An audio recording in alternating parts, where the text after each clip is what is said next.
Good afternoon, everybody. My name is Adrienne Gould, and I am a program analyst in the Department of the Navy Office of Small Business Programs, led by our distinguished director, Mr. Jimmy Smith. On behalf of Mr. Smith and our entire OSBP team, I welcome you to the webinar today. We started this webinar series as a result of COVID-19 pandemic as a way to continue outreach to small businesses. Because we got such rave reviews on the topics that we were presenting, we committed to hosting at least 3 webinars a month to continue that outreach. OSBP knows that small businesses are the catalysts of innovation, and we try and use this platform to attract new business partners. You can view previously recorded events at our Outreach and Past Events tab, or you can visit our YouTube channel and just key in a topic and they'll come up. I'd like to direct you to our website, www.secnav.navy.mil/smallbusiness, where you can find a wealth of information to include the Department of the Navy OSBP operations plan. You can locate and identify your local small business professional, and you can look at the Major Command's long-range acquisition forecast plans. To stay current on Dawn OSBP events, you can register for our mailing list on the homepage of our website.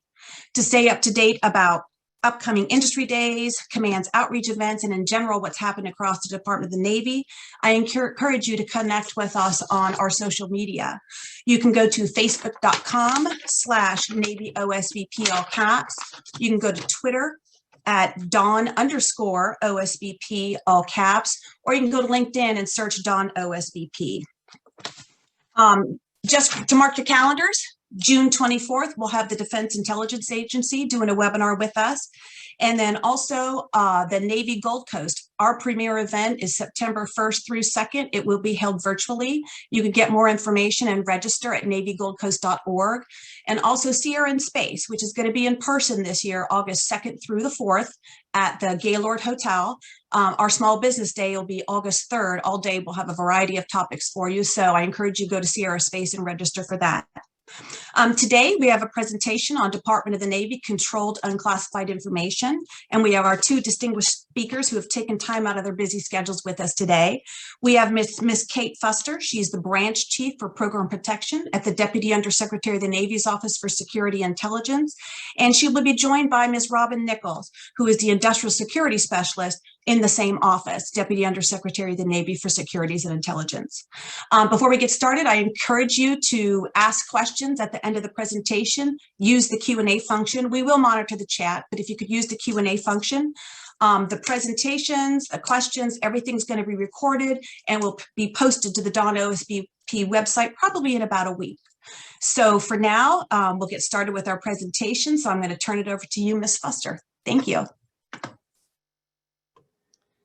Great, thank you, Adrienne, and thanks for having us today.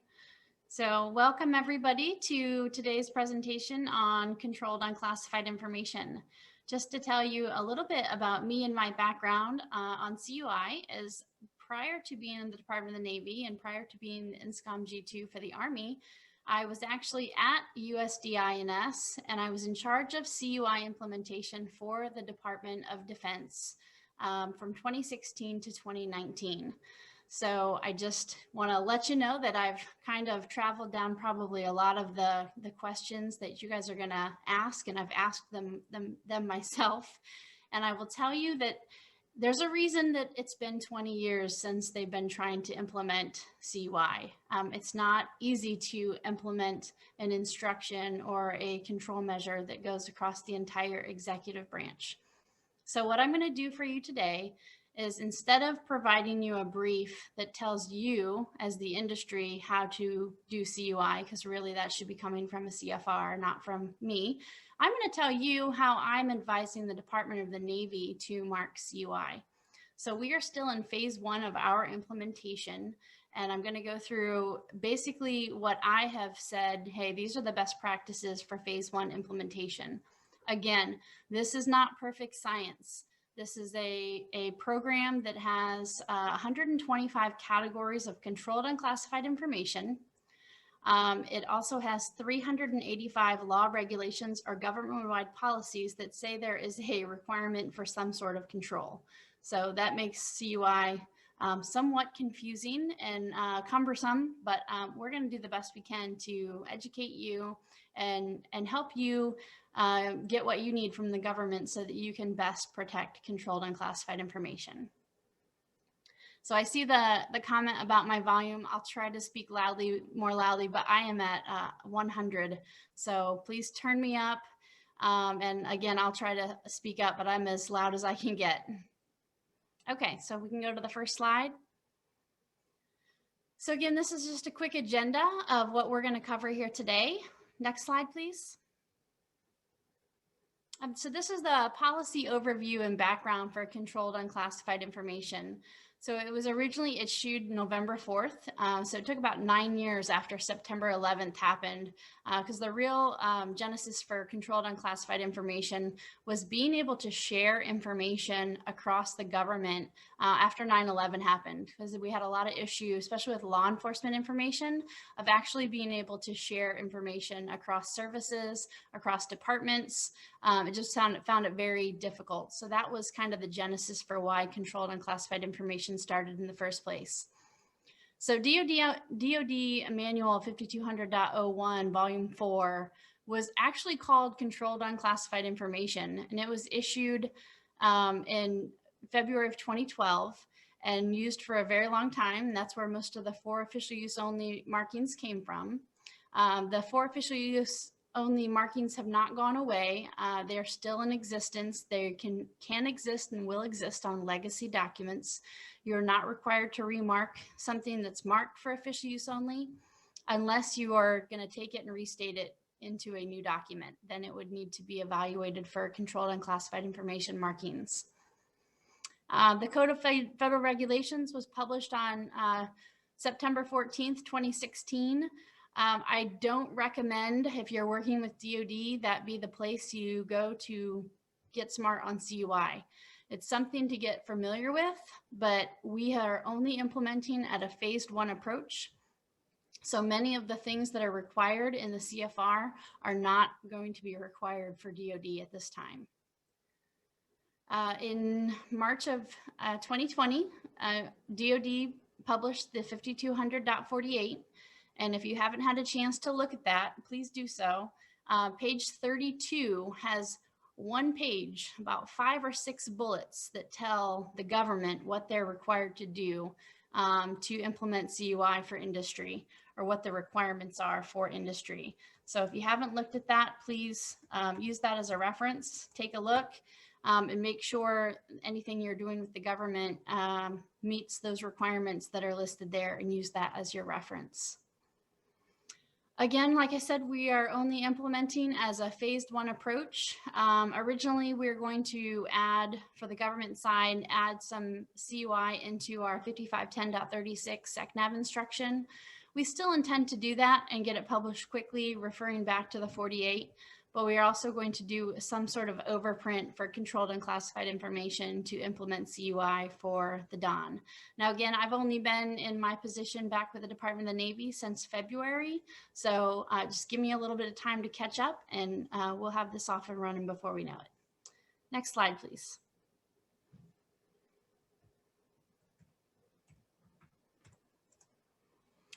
Okay, controlled unclassified information. What is it? In a nutshell, it's a law, regulation, or government-wide policy that says information requires protection. I think when the Information Security Oversight first started talking about CUI and talking about law, regulations, and government-wide policies, people were really excited about getting in and getting a category and having a category. Where I think the process, and this is just me being honest, I think the process falls a little bit short. Because once you've submitted your information and had an approval for a category, we didn't standardize the protection dissemination requirements for the controlled unclassified information. And so that's where I kind of go back to, if there's 385 law, regulation, and government-wide policies that govern 125 categories of information, it gets to be a little bit difficult to know what categories what and what falls into what area. So we don't expect people, contractors, or government employees to be experts in all 385 laws, regulations, and government-wide policies. But I do want you to know that they exist, and I want you to know where to find them. There is a DoD CUI registry. Unfortunately, that just includes the categories, the broad-based categories, so that's not going to get you a lot of information. There is ISU training on CUI, but again, I wouldn't recommend taking that for marking requirements because the DoD is not doing the full implementation to include specified, basic, and all 125 markings. We're trying to really simplify the process and only marking CUI. So I'd use some common CUI for the Department of the Navy contracts. So you're going to see privacy, you're going to see export control, financial, defense, controlled technical information, and OPSEC. If you're familiar with controlled technical information, that was really stood up under the DFAR 7012 clause. So if you just Google DFAR 7012, it talks all about controlled technical information. And really the genesis of controlled technical information was born out of AT&L back in the day, where they realized that there was technical information that didn't actually qualify as export control, and that when you put enough controlled technical information together, it was very easy and likely to generate classified information. So they were very concerned that they needed a category to make people understand, hey, there's technical information here that when you put enough of it together, you can cause damage to national security. So that's why that category of information was born. Next slide, please. So here, I just wanted to be able to do a visual of CUI. So CUI, again, is 125 categories, but they fall under 20 index groupings, and this is all 20. And so I've kind of tried to star the ones that really pertain to our area in the government and the folks that I speak with mostly. This does not mean that this falls under yours. For industry, you could fall under any of those categories of information. But so I just wanted to kind of highlight that because I think it's a lot easier to see in the visual presentation like this. Next slide. And so what's required? And so this is what I want you guys to know is you're receiving documents from the government and contract requirements and things like that. What should you be looking for?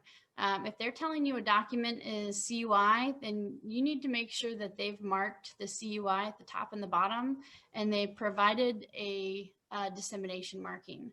So the only requirement is to mark top and bottom. You can portion mark, however, that's not required, and we'll get into a little bit more of those details later. But I just kind of wanted to go through each actual requirement so it's very clear what you guys need to be looking for as you're getting information from the government. Next slide. So this is the marking designation indicator block. So this will appear at the bottom right of every document that you receive that you're told has controlled unclassified information in it. And over on the left, it kind of walks you through, where it appears, the lower right-hand corner, the name, the component, and you only have to apply that if it's not on letterhead. And then the office, who it's controlled by, and they'd really like that to be an office name and not a number or an actual person's name. And I'll tell you why. So you guys on the industry side, when you're going, say you're using a document to create something new and you want to issue it for public release, you're going to go back to that program office and they're going to run it through their PAO for a security review. And it's a lot easier if you know where all the documents came from so that you know who to contact to get authorization to use the information. So then the CUI category, again, that can be up to 125 different categories of information. And then the limited dissemination control, it does not need to be spelled out. I've seen it at a lot of places where it is spelled out. It should just be abbreviated LDC. And then the email or phone number associated with the person that can be contacted to find out more information. Next slide, please. Portion markings. So the ruling came out that portion marking is optional, but if you do portion mark, you must portion mark all portions. I don't like it that way. I would rather, like we did with FOUO, if you have one FOUO paragraph in a 340-page document, I'd like to just be able to pull out that one rather than go through and mark all 340 pages. I feel like it discourages portion marking, but I also want you to understand, what's in the realm of required. And so the requirement is if you portion mark one portion, you must portion mark all portions. So there, you've heard it from me directly. Next page. So same thing with email. And to be honest with you, I don't think anyone should be beat up too much over email. We really need a technical solution here, and we're really working with DoD CIO and DoD INS to really kind of push and foot stomp. We need a technical solution.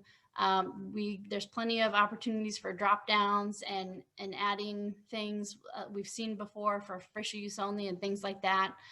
So the top and bottom CUI controlled by statement should all be included in a CUI email, especially if it has a chance to be pushed from the agency or to go to someone else. It's really important that that's added. Next slide. Here's a list of the dissemination controls. And so I kind of highlighted what my recommendation is. There's nothing really in there right now that says government only. Really, when you say Fed only or FedCon, it can go to any government agency or any contractor anywhere.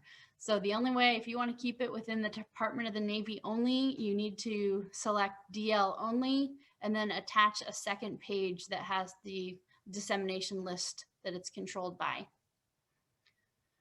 Okay, next slide. And then distribution statements on technical documents. So this is not a new thing. Everyone should be familiar with DODI 5230.24. So for a very, very long time this was the document that controlled technical information. I know it's been a little while since it's been updated. I believe they're working on an update. But this is newly created. Originally when CUI was coming out, we tried to move all the disseminations from this into the distribution statements, from the distribution statements to the dissemination list.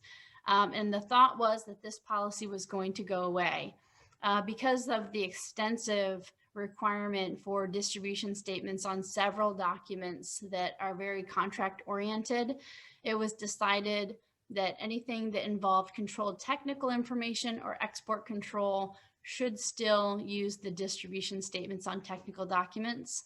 So INS very recently signed out a memo saying that this distribution statement was still authorized with controlled technical information and export control. So because of that, on occasion, you're actually going to see both distribution statement and dissemination statements on a briefing or a page, your front cover page. And the next slide should show you what that looks like.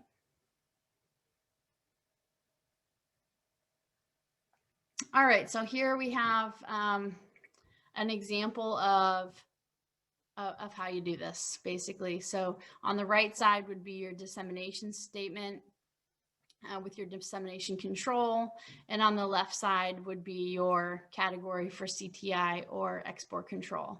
And so again, your portion marking would still be CUI top and bottom, but where you would call out the type of CUI that's in your document could be listed in the CUI category, and they recommend that you not list more than 3. So if you have more than 3 types of CUI, I'm not sure what you do on that, but because this is the recommendation, but that's one we can definitely keep poking the bear about. Okay, next slide. All right, and with that, we are already on to questions. I figured that there would be a healthy amount. I will attempt to answer anything I can, and if I can't, we'll put it in the parking lot and see if we can solve it at a later date. Awesome. Okay, we have a couple questions. How is old FOUO considered CUI? How is a contractor supposed to handle things that are CUI but not marked as CUI?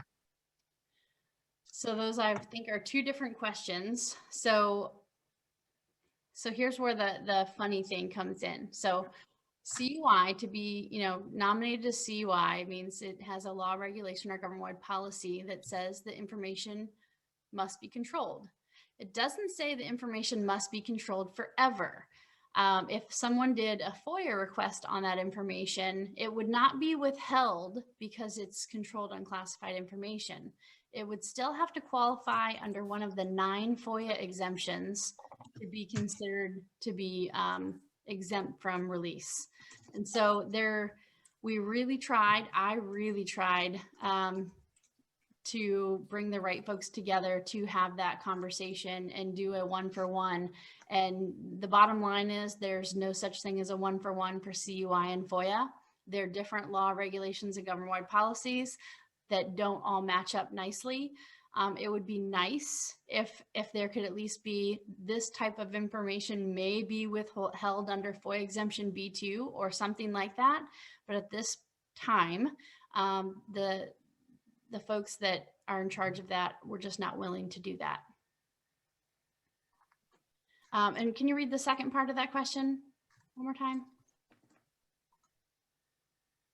How is a contractor supposed to handle things that are CUI but not marked as CUI?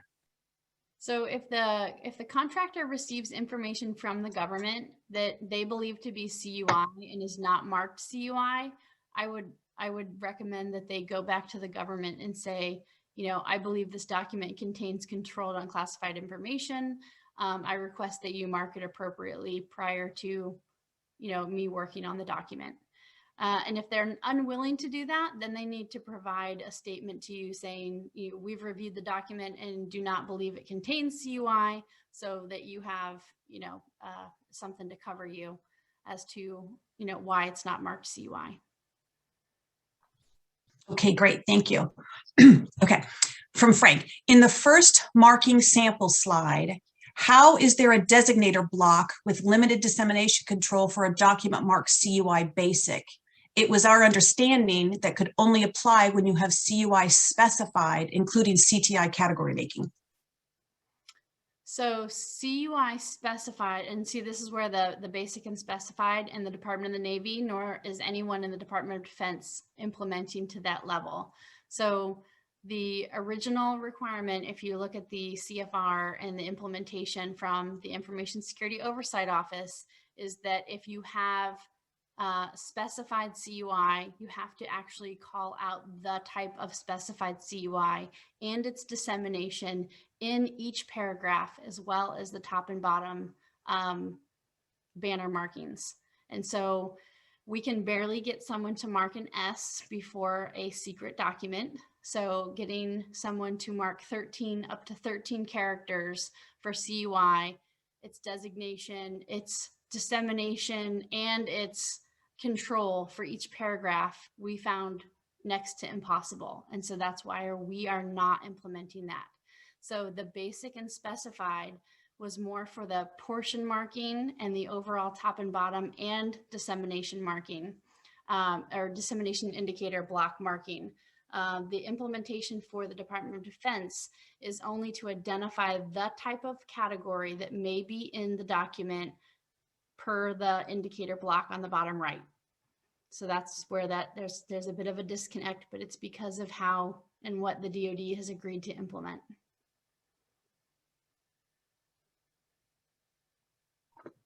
Thank you.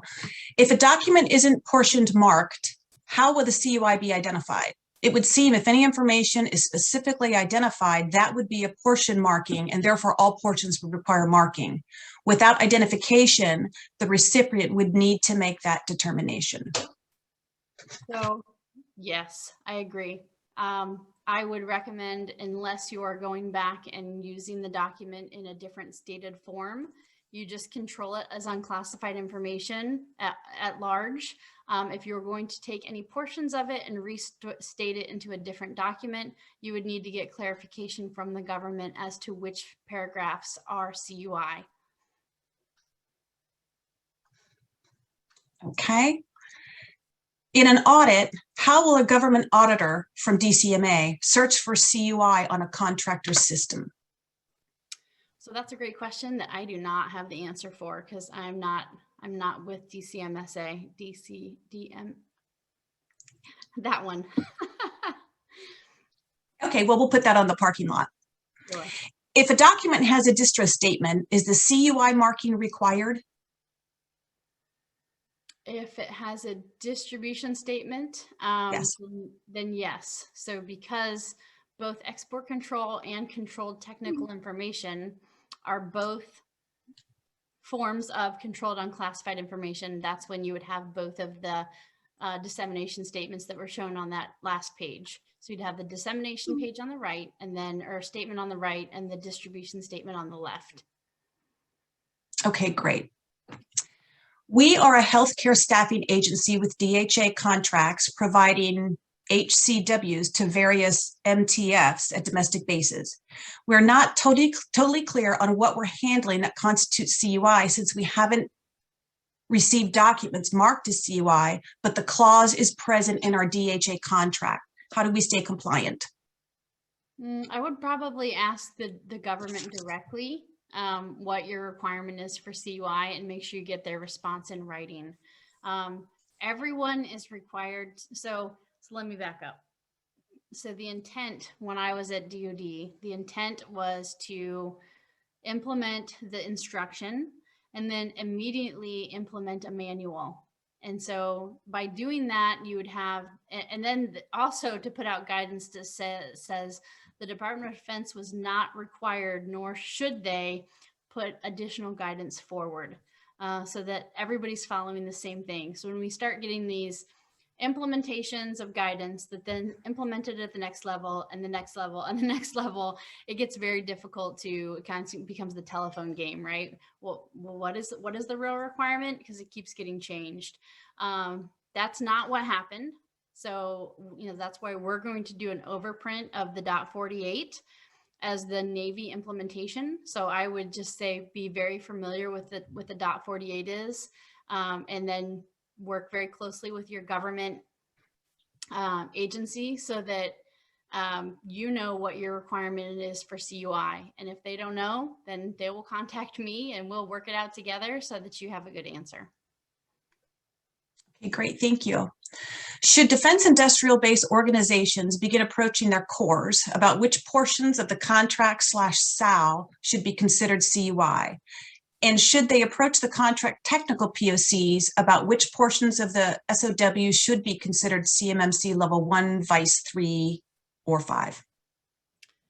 So CMMC is still, it's still unclear on all of those requirements and how they fit together. Robin, I don't know if you want to take a stab at answering this from your industrial security background.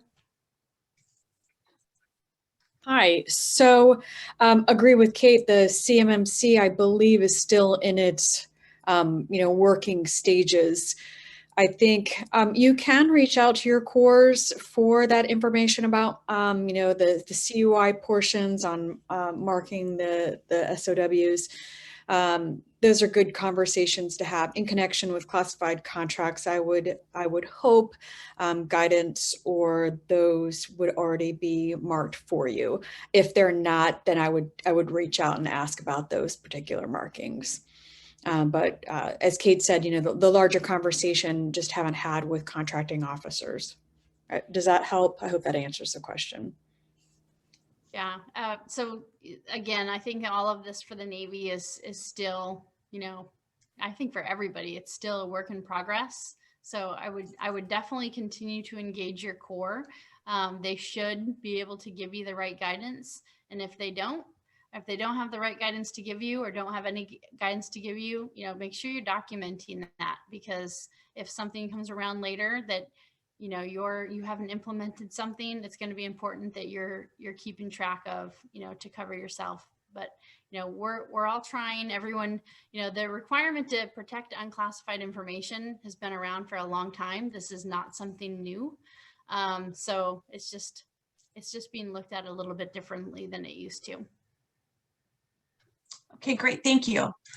Next question. Does my company need to become certified by a third party to be compliant with CUI? Can you suggest any consultants we can hire to confirm compliance? So that goes back to the CMMC requirement, which I'm pretty sure you guys already did, I think, a CMC. We did. Yep. So I don't know if that's something that they can watch a video on, but that is what they're moving toward. That's not my bailiwick, so I don't want to misspeak on that. Okay, we'll put that in the parking lot and see if we can get some information out. What criteria can we use to help our engineers and drafters on how to determine if information we create is CUI? So, I mean, again, using that, the ISU website to look at the categories and be familiar with the categories of information that are considered CUI, I would say is the best route.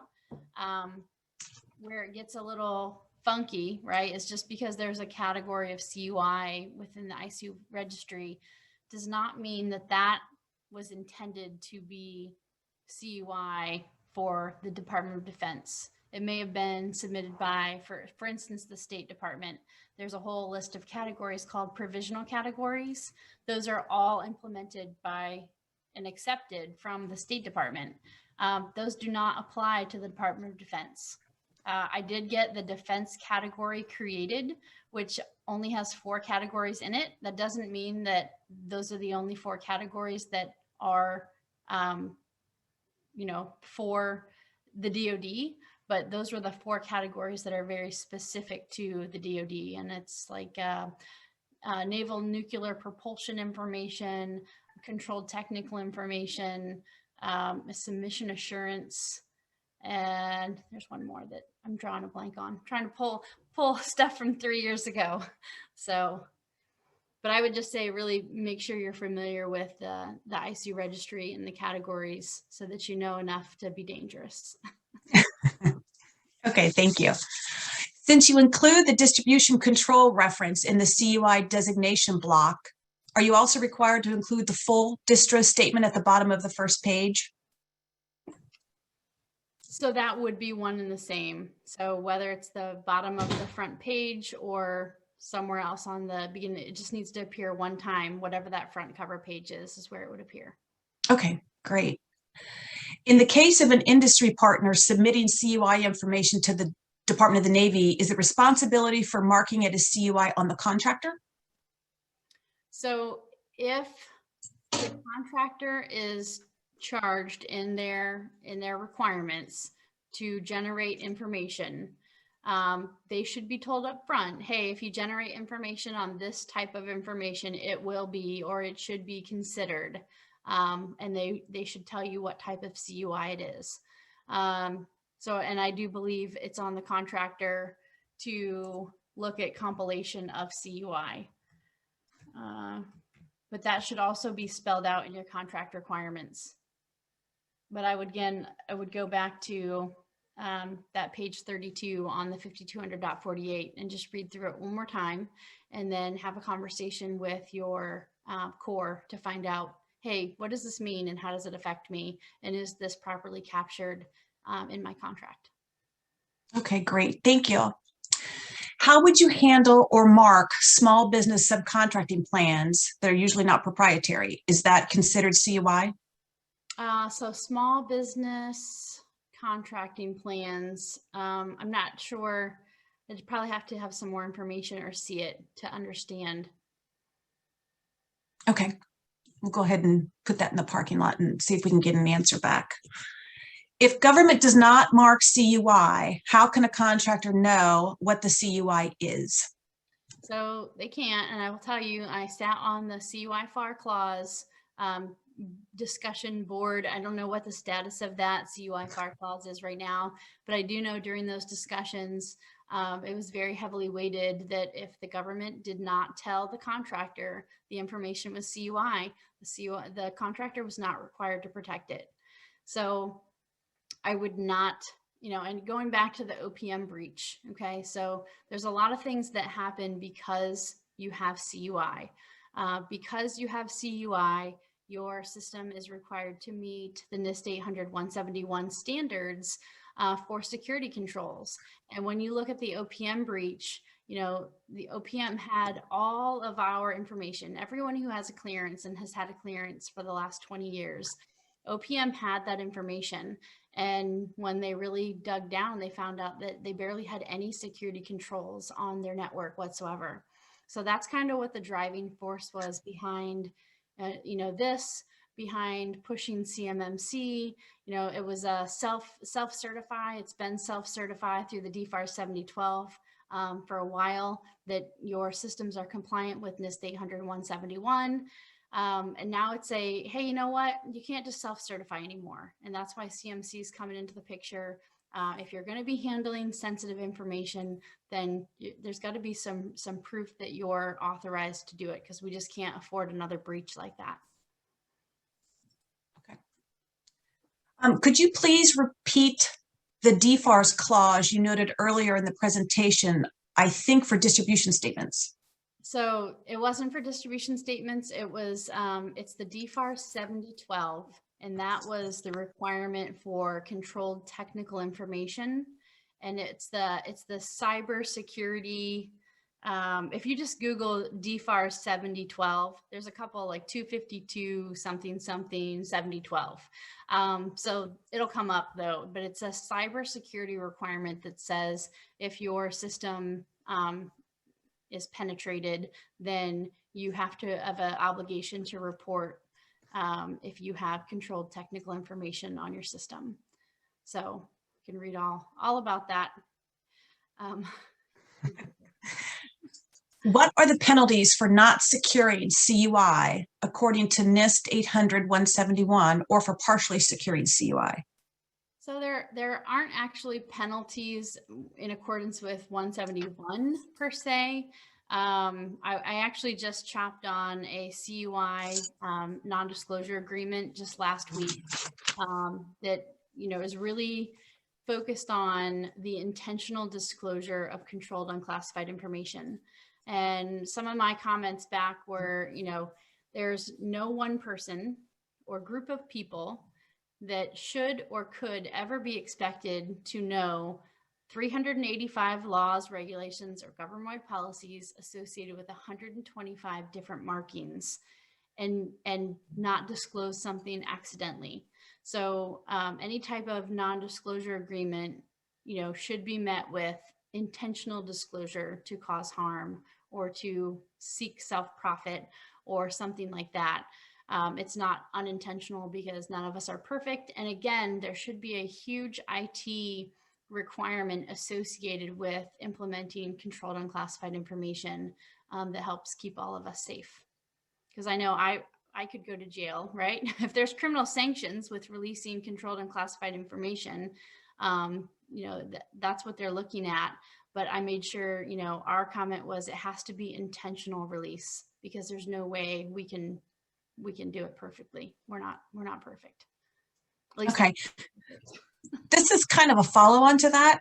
Compliance with NIST 800-171 to protect CUI requires many policy and procedure documents. Many small businesses are struggling with this. Are there any considerations to remove in the documentation requirements?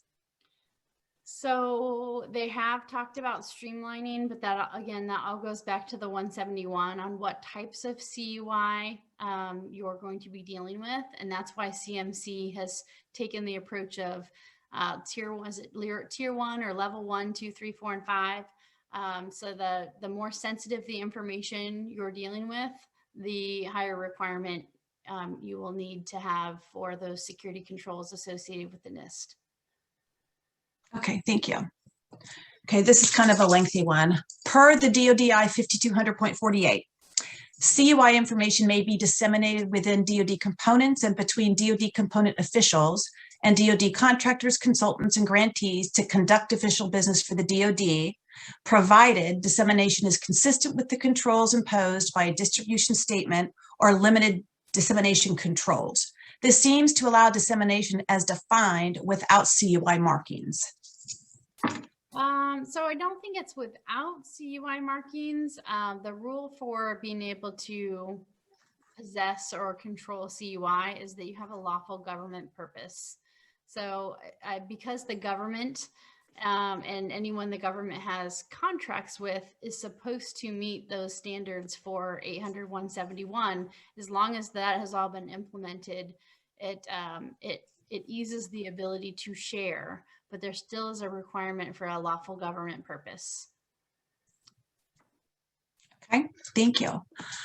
In exchanging CUI containing email, I think that's in exchanging CUI containing email or CUI documents as an attachment, the understanding is that it should be done through encrypted email.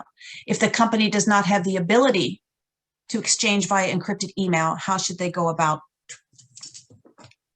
So I just actually had this conversation with DoD CIO last week, and for a very, very long time, the policy has always been encrypt when possible. And so if you're sending to, from government to contractor, and you meet the standards, and we shouldn't be sending your CUI to your Gmail account. That's basically the bottom line.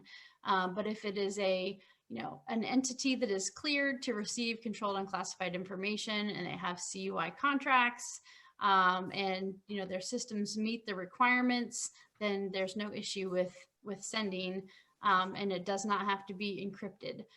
It's always been encrypt when possible, but not required. But just make sure it's being sent to an authorized holder. Okay, thank you. If parts of an RFI, RFP, SOW are marked CUI, do we have to reach out to the government even if we're using that information for teaming purposes? I would say no, because it's controlled.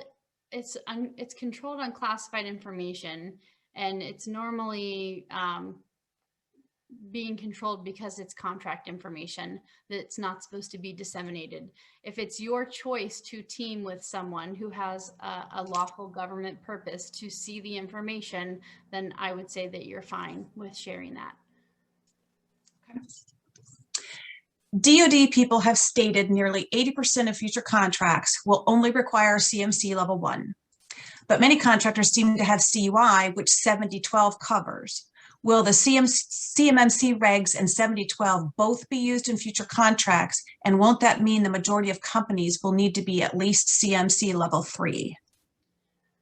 That is a very good possibility. I do know that based on CMMC, the DFAR 7012 is being updated. I have not heard what the status of that is today, but there's definitely going to need to be some refinement in those policies as they move forward. Okay, thank you. Looks like the last question here. If someone has a CUI and they tell another person about that CUI, is that considered breaking the law? Wow. I mean, it's not classified. So I guess it would depend on what the type of CUI it would be. Just like classified information is in your head, right? So we can't actually put our head in a security container. So if the information, I mean, it's kind of one of those gut checks. If it doesn't feel right, it's probably not right. So if it's controlled unclassified information, and it's controlled for a reason, it's probably not something that you should share with someone if there is not a lawful government purpose to do so. Okay, we've had another one come in. Can you clarify whether contractors have autonomy to determine lawful government purpose, or does that need to be authorized by a government agency? I would say that the contractor should have the autonomy to make that decision. I mean, there's going to be so much that it's going to be a partnership, right? This shouldn't be a gotcha. You need to make sure you're working with your core and you understand your requirements for CUI. And just like any security requirement you would have in industry, it flows down to whoever you work with. And so you don't go back and ask the government, mother may I, every time you have a classified discussion with someone else. If you have classified contracts, you're authorized, to have those classified discussions. So I would say that should be something that the contractor is able to do in part of their workflow down. Okay, great. So with that, I see that was our last question. I hate to interject, but I have to take the moment to make an announcement that unfortunately, Miss Adrienne Gould will be retiring effective the end of the month. And I'm so happy for her, but sad for us, the Department of Navy, Marine Corps, and the small business workforce as a whole. So we wish you, my friend, fair winds and following seas. And with that, we'll let you close out for the last time after almost 40 years of government service. Thank you so much. Close us out on this webinar. Thank you, Miss Arviz. Oh my golly. Oh my gosh. Okay. Well, we do have a couple more questions, so we will get those to both of you to get those answered, and then we'll post them later on the when we post it to our website. I would just like to thank both Ms. Fuster and Ms. Nichols for joining us today. I know you guys have very busy schedules, but this is a hot topic in many, many meetings that I've attended. So your information was great. The answers to the questions were great. So would like to thank you.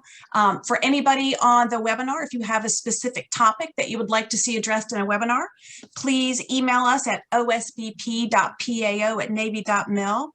So I'd like to thank everybody for joining us today. And I would like to thank Ms. Mercedes Thurston. She is our backup goddess for PAO this afternoon while our PIO is on vacation.